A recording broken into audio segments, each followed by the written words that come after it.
जय गुरु जी की संगत जी। आज मैं आपको सुनाऊंगी गुरु जी के 105 वचन।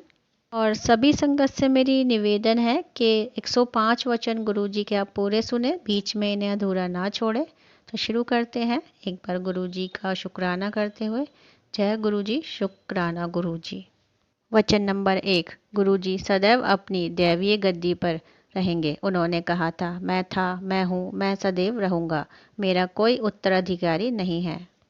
2। मेरे लिए मेरा परिवार भी संगत ही है। परिवार के किसी भी सदस्य के पास कोई दैवीय शक्ति नहीं है। 3। मैं अपने भक्तों से बहुत प्रेम करता हूँ और उनके बुरे समय का अंत करता हूँ। 4। जब आप अपने जूते मंदिर के बाहर उतारते हो तो अपनी बुद्धि भी बाहर ही छोड़कर आया करो, वह मेरे सामने किसी काम की नहीं है। 5। मेरी उपस्थिति में सेल फोन का उपयोग मत करो, अन्यथा मेरा आशीर्वाद उसे चला जाएगा जिससे आप बात कर रहे हो। 6। यदि आप अपने जीवन की डोर मुझे थमा देते हो तो मैं सीधा आपको मोक्ष तक ले जाता हूँ। 7। अगर किसी के घर में मात्र एक सदस्य भी मेरे पास आ जाता है तो उसके पूरे परिवार को आशीर्वाद मिल जाता है। 8। मात्र पुस्तक के पाठ करना ही पाठ नहीं होता, अपना कार्य करना, नित्य नियम करना और अपने परिवार का ध्यान रखना भी पाठ का करना होता है। 9। सबसे बड़ा पाठ वह होता है जब पति अपनी पत्नी का तथा पत्नी अपने पति का और दोनों मिलकर अपनी संतान का ध्यान रखते हैं और घर में शांति बनाए रखते हैं। 10। गुरु जी कहते हैं कि गुरुओं के कथन का कभी खंडन नहीं करना चाहिए। 11। गुरु जी रब कदे भी नज़र नहीं आंदा। मैंने कहा, मैनू तुहाडे विच नज़र आंदा है गुरु जी, तुम कभी भगवान को नहीं देख पाते। 12। भगवान से प्यार करो, उससे डरो मत। भगवान ने ही तो संसार को बनाया है और मंडल रचा है। समस्त रचना भगवान की ही तो है। अंत भगवान से डरो नहीं, प्रेम करो। 13। महापुरुषों के पद होते हैं और उनमें सबसे ऊपर सद्गुरु होते हैं। वह मैं हूँ। मात्र एक सद्गुरु ही सबके रोग अपने ऊपर ले सकते हैं और दुखों से मुक्त कर सकते हैं। हर कोई लोगों के मर्ज अपने ऊपर नहीं ले सकता, उन्हें आज्ञा नहीं है, वह सिर्फ लोगों का मार्गदर्शन करते हैं। ऐसा मनुष्य किस काम का अगर वह रब का शुक्राना ना कर सके। 14। कभी किसी की देखा देखी अपने चादर से पैर बाहर नहीं पसारने चाहिए। 15। पंडितों व अंधविश्वासियों पे विश्वास नहीं करना चाहिए। यदि कोई ऐसा मिल गया जिसे पूरा ज्ञान नहीं है तो आपकी हानि हो सकती है। मैंने कहा कि हम पंडितों के पास नहीं जाते तो गुरुजी ने कहा कि मैं सामान्य बात कर रहा हूँ। 16। अपनी खुशहाली के लिए अपने जन्म का पत्थर यानी बर्थ स्टोन कभी मत पहनो। कोई पत्थर विपरीत प्रभाव दे रहा हो तो तब क्या करोगे। मैंने गुरुजी से कहा, हम चारों, मैं, मेरे पति तथा मेरे दोनों बच्चे ने कभी बर्थ स्टोन नहीं पहने। गुरुजी ने कहा कि मैं सामान्य बात कर रहा हूँ। 17। गणेश जी का स्थान मंदिर में है, ना कि लोगों के घरों के फर्शों पर या सजावटी सामान की तरह, और कई बार पेपर वेट की तरह इस्तेमाल करते हैं लोग। 18। आप सब करोड़ों रुपए खर्च के अपने घरों को सजाने के लिए जो पेंटिंग ले आते हो, तुम्हें क्या पता कि अगर वह अपने साथ पेंटर की नकारात्मकता भी आपको दे रही हो। मैंने गुरुजी से कहा कि मेरी इतनी सामर्थ्य नहीं कि करोड़ों की पेंटिंग खरीद सकूं। गुरुजी ने कहा, ओहो, मैं तो सामान्य बात कर रहा हूँ। 19। अगर कोई दूर है और मेरे पास या बड़े मंदिर नहीं पहुँच सकता तो वह मेरे स्वरूप से बात करे, मैं सबकी सुनता हूँ। 20। गुरु जी के वचनों पर आपस में तर्क वितर्क करने की मनाही है। ऐसा करने से हम अपने भगवान प्राप्ति, अपने लक्ष्य से चूक जाएंगे। 21। गुरु जी ने अंग्रेजी में कहा कि एक मरे ज़मीर वाला इंसान ही दुनिया के गलत रास्ते पर चलता है। हमें गलत हालात से समझौता ना करके सच्चाई के रास्ते पर चलना चाहिए। 22। डॉक्टर अपना काम करेंगे और मैं अपना। जब कभी कोई परेशानी हो तो डॉक्टर को अपना काम करने दो, मैं अपना काम करूँगा। 23। दवाई भी तभी काम करेगी जब मैं उसे अपना आशीर्वाद दूंगा। 24। पानी बहुत पिया करो, पानी हर बीमारी की दवा है, यह सब रोग ठीक करता है। 25। पंचांगृति एक ऐसा अंग है जिसकी प्रक्रिया भगवान ने अपने हाथों से रखी है। 26। अभी बहुत अच्छे दर्शन हो रहे हैं, बाद में मैं तारों जैसा नजर आऊंगा। मंदिर में आने वाली संगत इतनी बढ़ेगी कि जितनी मर्जी जगह बढ़ा लो कम ही पड़ेगी। 27। आने वाला समय बहुत खराब आ रहा है। जो प्रार्थना में विश्वास करेगा और पूरे मन से प्रार्थना करेगा वही बच पाएगा। 28 जिसे हम प्यार से गुरुजी का आश्रम बड़े मंदिर कहते हैं, वहाँ आने से 12 तीर्थ स्थानों का पुण्य एक साथ मिलता है तथा मेरा आशीर्वाद भी मिलता है, ऐसा गुरुजी का कहना है। 29 बड़े मंदिर में कभी सोना नहीं चाहिए वरना गुरुजी का आशीर्वाद अधूरा रह जाता है। 30 गुरु को कभी पत्र नहीं लिखना चाहिए, सदा खुश रहा करो, जो होगा अच्छा ही होगा। 31 मैं हड्डी और मांस का इंसान बना सामने बैठा हूँ, लोगों ने इंसान ही समझ लिया। 32 लोगों को बाद में समझ आएगा कि मैं क्या हूँ। 33 मैंने बहुत कठिन तप किया है, पत्तों पर निर्वाह किया है, तुम्हें पता है कि कितना मुश्किल होता है। गुरु का स्थान इतना बड़ा होता है कि अगर वह चाहे तो वह एक समय में कई जगह पर एक ही साथ उपस्थित हो सकता है। 34 मैं तुम्हें इंसान की तरह नज़र आता हूँ, पर मैं जहाँ खड़ा हूँ वहाँ से तुम सब मुझे छोटी छोटी चींटी जैसे नज़र आते हो। 35 मैं संसार में तुम्हें माफ़ करने ही तो आया हूँ। 36 गुरु ने कहा कि मेरे पास इतनी शक्ति है कि मैं सूर्य को भी अपने अनुसार चला सकता हूँ। 37 सूर्य तो अब बूढ़ा हो चुका है। 38 धरती पर पानी बढ़ जाएगा। 39 लोग वृक्ष काटेंगे, यह अच्छी बात नहीं है। 40 मेरे पास आने वाली राह सरल नहीं है। 41 मैं तुम्हें नींबू की तरह निचोड़ लेता हूँ, मैं तुम्हारी हर तरह से परीक्षा लेता हूँ, अगर तुम पूर्ण आत्मसमर्पण नहीं करते फिर क्या लाभ। 42 अगर मेरी तरफ कोई एक कदम भी बढ़ाता है तो मैं उसकी तरफ 100 कदम बढ़ाता हूँ। 43 लंगर और चाय प्रसाद तो तुम्हारी दवाई है और सब रोगों को ठीक करते हैं, इन्हें प्रसाद की तरह ग्रहण करो, ना कि इन्हें बनाने वाले पदार्थों की तरह। लंगर और चाय प्रसाद तो तुम व्रत में भी ग्रहण कर सकते हो। जब किसी परिवार का कोई एक सदस्य भी लंगर और चाय प्रसाद खाता है तो घर के बाकी सदस्य चाहे घर में हो या अस्पताल में, सबको मेरा आशीर्वाद मिल जाता है। 44 लंगर और चाय प्रसाद में मेरा आशीर्वाद होता है, उसे यहीं बड़े मंदिर में पूरा खाना चाहिए, कुछ बचाना नहीं चाहिए। अगर उसे यहाँ खाओगे तो दवाई है, घर ले जाओगे तो मिठाई है। 45 लंगर प्रसाद को दोबारा गर्म नहीं करना चाहिए। 46 मेरे आशीर्वाद देने के बड़े तरीके हैं, उनमें से एक सत्संग करना है।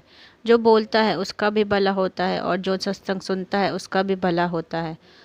जब अपने गुरु के किए हुए कल्याण को सबको सुनाते हो तो आप भी आशीर्वाद पाते हो और सुनने वाला भी आशीर्वाद पाता है। कभी कभी तो गुरुजी हमें दूर रखकर भी आशीर्वाद देते हैं।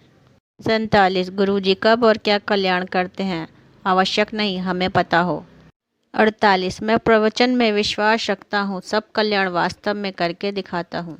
49 सबसे अच्छे रंग जो सकारात्मक और समृद्धि पैदा करते हैं वह है लाल, सत्य, काला, इसके बाद आते हैं केसरिया, संतरी, गुलाबी, पीला, हरा, जामुनी और सफ़ेद।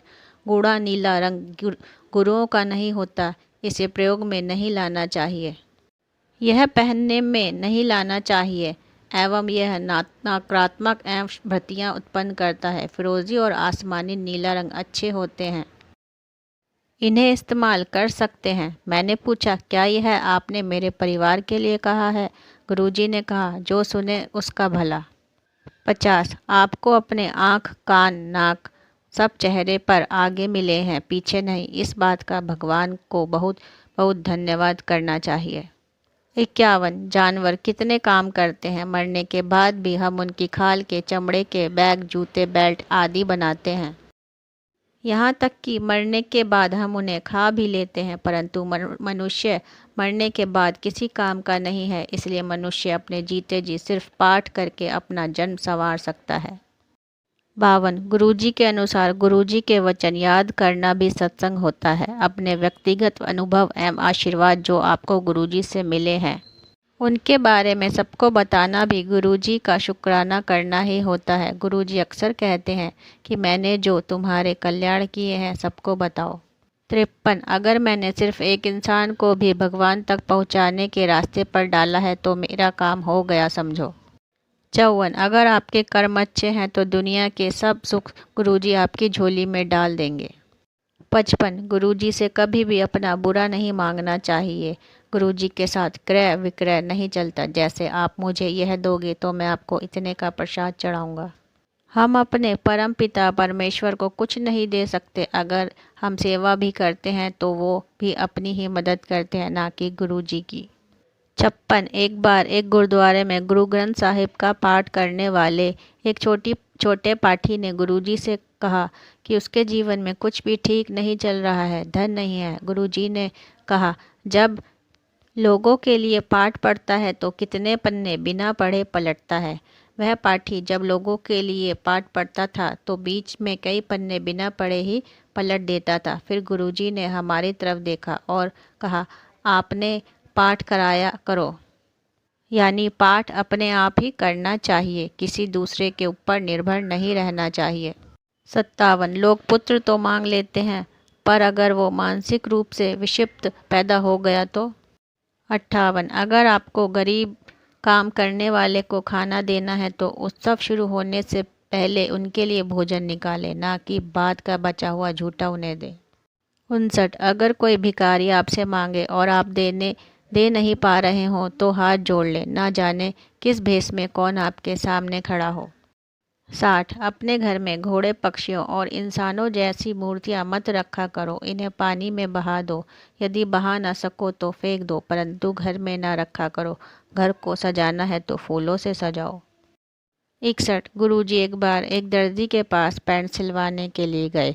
दर्जी ने जब जेबों के लिए पूछा तो गुरुजी ने हंसकर कहा, सानू बोझिया दी की लोड़, यानी मुझे जेबों की क्या ज़रूरत है। गुरुजी पहले पैंट पहना करते थे, पर बाद में उन्होंने चोला पहनना शुरू कर दिया। किसी ने कारण पूछा तो हंसकर कहा, ओए कोई गुरु मानता ही नहीं सी, यानी पैंट पहनने पर कोई गुरु मानता ही नहीं था। 62। कभी किसी की निंदा मत करो, ऐसा करने से आपका आशीर्वाद उसे हस्तांतरित हो जाता है और उसकी नकारात्मक कमाई आपकी झोली में आ जाती है। 63। कभी भी दूसरों के दुख मत सुनो, जब भी आपके सामने कोई अपनी व्यथा कहने का प्रयत्न करे तो उससे कहो, गुरुजी के पास जाओ, वही सब ठीक करेंगे, परंतु सुनो तो मत, अन्यथा वह आपको अपनी नकारात्मक देकर आपका आशीर्वाद लेकर चला जाएगा। 64। दूसरे आपके बारे में क्या कहते हैं, इस बात से प्रभावित होने से स्थान पर अपने नियंत्रण में रहना सीखें।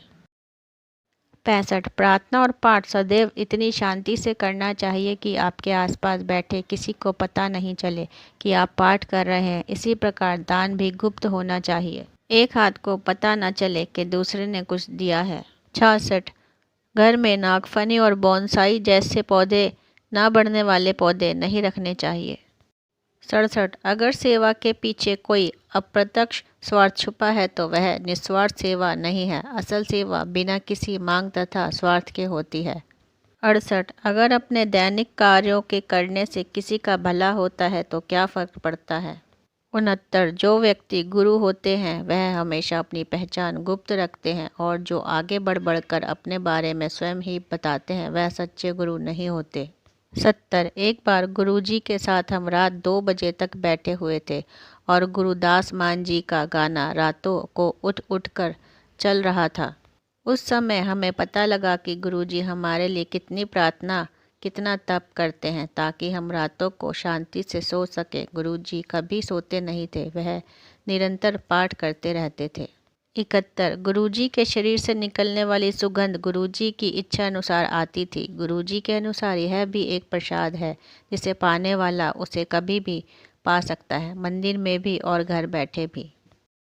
72। गुरुजी ने एक बार कहा कि खाओगे, टमाटर विच भी स्प्रे है।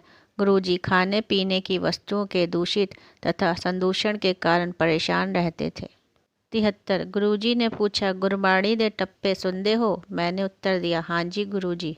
गुरुजी बोले, समझ आउंदे ने। मैंने कहा, जी थोड़े थोड़े। गुरुजी ने कहा, सुनिया करो, चंगे होंदे ने। 74। जब भी मैं आपसे नृत्य करवाता हूँ तो आपके शरीर का पूरा खांचा यानी एक्सरे मेरे सामने खिंच जाता है, और जहाँ भी कोई कमी या खराबी होती है मैं उसे ठीक कर देता हूँ।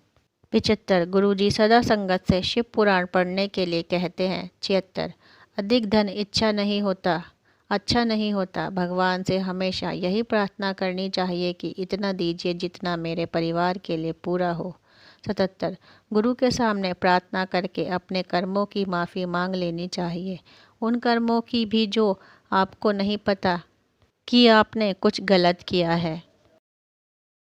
78। आपका अपने गुरु के लिए प्यार ऐसा होना चाहिए कि सोते जागते और अपने दैनिक कार्यों को करते हुए भी आप उनसे गुरु को याद करते रहें।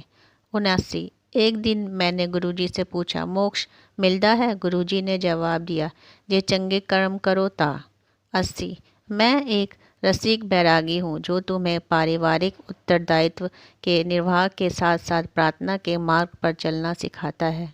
81। मैं सृष्टि के कार्यों में कभी हस्तक्षेप नहीं करता, लेकिन गुरु अगर कभी अपने भक्त पर मेहरबान हो जाए तो सृष्टि का लिखा मिटाकर नया लेख भी लिख सकता है। 82। गुरु तो बात कह देते हैं, पत्थर की लकीर की तरह है, जो कहा है वो होना ही है। 83। दुख भरे गानों, टेलीविज़न धारावाहिकों और फिल्मों से जितना हो सके दूर रहना चाहिए। 84। किसी इंसान का मांगलिक होना बेकार का वहम है। 85। मांसाहार नहीं खाओगे तो चंगे रहोगे, शाकाहारी रहोगे तो सुखी रहोगे। 86। घर का बना खाना ही सबसे अच्छा होता है, बाहर का अधिक खाना नहीं खाना चाहिए। 87। आत्महत्या करना महापाप है। 88। जब गुरुजी ने किसी अन्य पवित्र धार्मिक स्थान के बारे में पूछा गया तो उन्होंने कहा, अजमेर शरीफ सच्चा और पवित्र धार्मिक स्थल है। 79। एक बार गुरुजी से किसी स्त्री गुरु के बारे में पूछा गया तो गुरुजी ने कहा, स्त्री कदे गुरु नहीं हो सकती। 90। जब भी आप कोई हीरे की वस्तु पहनने का मन बनाते हैं तो अच्छी गुणवत्ता वाला हीरा पहनना चाहिए, क्योंकि उसका पहनने वाले पर असर होता है। 91। मैं किसी भी राजनीतिक दल से संबंध नहीं रखता। 92। गुरुजी का आदेश था कि चढ़ाए हुए फूल नहीं लेने चाहिए और अगर मिल जाए तो घर जाते हुए नदी में बहा देने चाहिए। 93। सलवार कमीज सबसे अच्छी पोशाक होती है, साड़ी से भी अच्छी। 94। सबके पास अपना पूरा घर होता है, पर रहने के लिए सिर्फ एक कमरे की ज़रूरत होती है। 95। तांबे के लोटे के बारे में गुरुजी ने कहा है कि यह अपनी कमाई से ही खरीदना चाहिए। 96। मेरे स्वरूप से मात्र छुआ देने भर से तांबे का लोटा अभिमंत्रित हो जाता है। इस लोटे को रात को सिर्फ राख से या नींबू से धोकर इसमें पानी भरकर रख देना चाहिए। सुबह सबसे पहले यही पानी पीना चाहिए। 97। बच्चों पर पढ़ाई का बहुत ज़्यादा बोझ नहीं डालना चाहिए, उन्हें अपनी क्षमता के अनुसार ही पढ़ने देना चाहिए। 98। यह कलयुग है, इस युग में भगवान बहुत शीघ्र और सफलता से मिल जाते हैं, उन्हें पाने के लिए कठिन तप करने या पेड़ से उल्टा लटकने की ज़रूरत नहीं है, बस प्रार्थना करो और शुक्राना करो। 99। गुरुजी फेंग शुई पर विश्वास नहीं करते। 100। गुरुजी के शरीर से एक सुगंध आती है, उन्होंने बताया कि यह बरसों से तप से होता है, अपने अंदर का ऐसा स्वर्ग जिससे सच्चखंड भी कहा जा सकता है। 101। गुरुजी की नज़र में नई संगत या पुरानी संगत जैसा कुछ भी नहीं है, सब एक बराबर हैं। उनका कहना था कि कितने वर्ष का साथ है कभी मत गिनो, क्योंकि यह सिर्फ गुरुजी को पता है कि हम उनके साथ कितने जन्मों से जुड़े हैं। गुरुजी भूत, वर्तमान और भविष्य सब देख सकते हैं, उनसे कुछ नहीं छुपा हुआ है। गुरुजी किसी को भी यह बता देते हैं कि कब उसने क्या खाया, सिर्फ यह बताने के लिए कि वह सब जानते हैं। 102।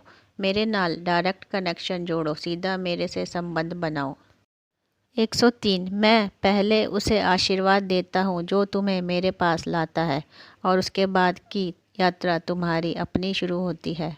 104। अगर किसी की अच्छी चीज़ या काम के साथ कुछ बुरा जुड़ा होता है तो उसे भी अच्छे की तरह ही स्वीकार करो, क्योंकि संपूर्ण दोष हरित कुछ नहीं होता, जैसे गुलाब के साथ कांटे भी होते हैं। 105। गुरु अपना आशीर्वाद देने के बाद कभी वापस नहीं लेते। गुरु के काम करने के तरीके आश्चर्यजनक होते हैं, हमें उनके आशीर्वाद को भौतिक वस्तुओं और लाभ हानि से नहीं मापना चाहिए। तो यहाँ संपन्न होते हैं गुरुजी के 105 वचन। और एक बार मैं गुरुजी का मंत्र जाप भी पढ़ूंगी। ओम नमः शिवाय, शिवजी सदा सहाय। ओम नमः शिवाय, गुरुजी सदा सहाय। और साथ ही मैं आपको यह भी पढ़कर सुनाना चाहूँगी कि गुरुजी कभी उपदेश नहीं देते थे। यह वचन गुरुजी के समय समय पर सबीना कोचर आंटी से किसी न किसी विषय पर कहे गए थे। और अंत में मैं आप सभी से एक बात कहना चाहूँगी, सभी संगत से, कि यदि गुरुजी के 105 वचन पढ़ते हुए मुझसे कोई भूल चूक हुई हो तो मैं हाथ जोड़कर गुरुजी से माफ़ी मांगना चाहूँगी। तो जल्द ही मिलेंगे मेरी नेक्स्ट वीडियो में। तब तक के लिए जय गुरुजी, शुक्राना गुरुजी। गुरुजी आप सभी को ब्लेस करें।